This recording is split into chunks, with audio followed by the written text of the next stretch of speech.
Bom dia, alunos, tudo bem? Hoje nós vamos para mais uma aula do segundo bimestre e nós vamos conversar sobre as algas e a poluição. Nós conversamos já sobre o que são as algas, como nós podemos classificá-las e o seu uso na indústria. E hoje nós vamos falar sobre a relação entre elas e a poluição marítima, ok? Uma das causas de poluição é chamada de eutrofização. A eutrofização nada mais é do que um excesso de nutrientes disponibilizado nas regiões marítimas decorrente da queda de esgoto naquelas regiões, tá?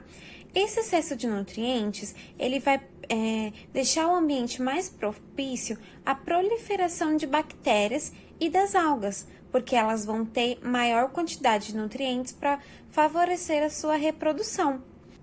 Isso acaba causando bloqueio da passagem de luz solar e também de oxigênio, dificultando assim a respiração dos outros seres vivos daquela região e a sua forma de vida. Então, nós temos a morte de diversos outros seres vivos e uma quantidade muito maior de bactérias e de algas da região. Eu coloquei aqui um exemplo para vocês, ó. No número 1 e no número 2, nós temos aqui a fertilização do solo para a agricultura nessa região, que acaba sendo transmitida para o lago que está ali ao seu lado, né? Então, número 1, 2 e 3 representa isso, a fertilização do solo, que através da chuva vai ser levada para a região do lago. Na região do lago, eu vou ter aqui uma concentração maior de nutrientes, o que vai favorecer o crescimento e a proliferação dessas algas, bloqueando a passagem da luz solar e diminuindo a concentração de oxigênio da água, levando à morte de peixes daquele lago, ok?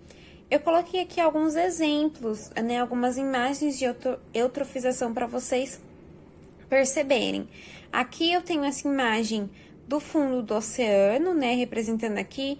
Percebam que tem um grande aumento na quantidade das algas e uma coloração mais esverdeada dessa água. Nessa segunda imagem, eu tenho uma representação da morte dos peixes, e aqui nessas duas imagens abaixo, eu tenho uma representação de como essa eutrofização pode gerar prejuízos não só para os animais de ambiente marinho, né, ambiente aquático, como também para as aves que se alimentam desses peixes dessa região. Isso acaba prejudicando, assim, o ecossistema como um todo, ok?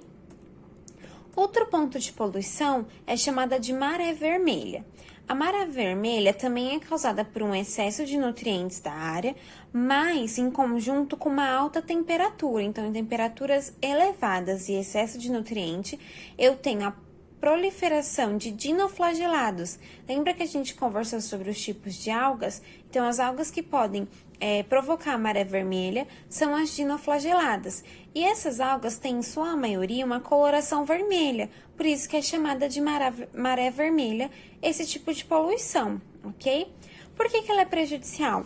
Porque essas algas, elas vão consumir o oxigênio daquela região, deixando o oxigênio daquela região menor para os outros animais, e elas liberam toxinas na água.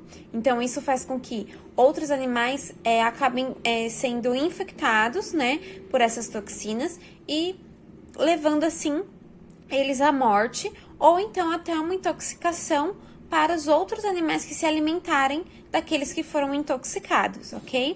Coloquei aqui um exemplo para vocês. Então, as possíveis causas: luz solar intensa, que seria uma alta na temperatura, maior quantidade de nutrientes e águas mais quentes e calmas. Por que mais quentes e calmas? Porque assim eu consigo ter a proliferação e a multiplicação dessas algas de uma maneira muito mais rápida, tá? Com isso, eu vou ter um aumento na clorofila, vou ter uma diminuição do oxigênio e vou ter um aumento das toxinas liberadas por essas algas dinoflageladas, tá? Levando assim à morte dos outros indivíduos dessa região. Aqui eu coloquei exemplo para vocês, ó. Percebam aqui que fica uma região do oceano bem vermelha, tá? Isso não acontece pela morte dos outros animais. Então, isso aqui não é sangue, tá bom, pessoal? Isso aqui é a proliferação das algas que são de cor avermelhada e a liberação das toxinas que elas produzem. Por isso que fica essa concentração aqui vermelha na água, essa coloração.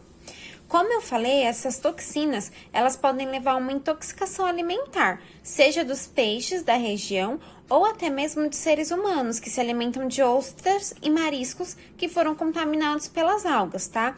Essa intoxicação alimentar em seres humanos pode levar a diarreias intensas, dores abdominais e vômitos. E, em alguns casos, pode levar até a morte, ok? Por conta da desidratação. As algas e a poluição desses dois fatores, da eutrofização e da maré vermelha, elas são muito importantes e devem ser observadas porque elas mostram pra gente que existe um desequilíbrio ambiental naquela região. E normalmente isso é provocado pelo não tratamento do esgoto. Então, aqui eu tenho uma representação nessa imagem. Eu tenho a cidade e tenho a liberação do esgoto, certo? Um setor de tratamento de esgoto, ele vai ter todas as prevenções e todos os protocolos para prevenir e para tratar este esgoto, ok?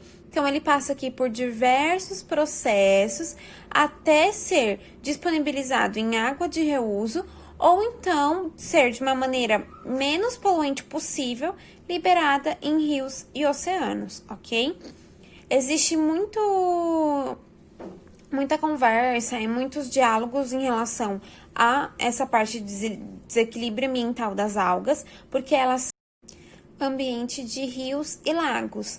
Então, as autoridades, né, ambientais, elas ficam bastante preocupadas e buscando sempre visar o tratamento do esgoto para amenizar o processo de eutrofização e também de maré vermelha, ok?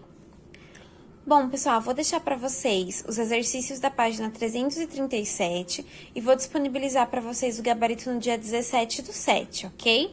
Um beijo e até a próxima aula!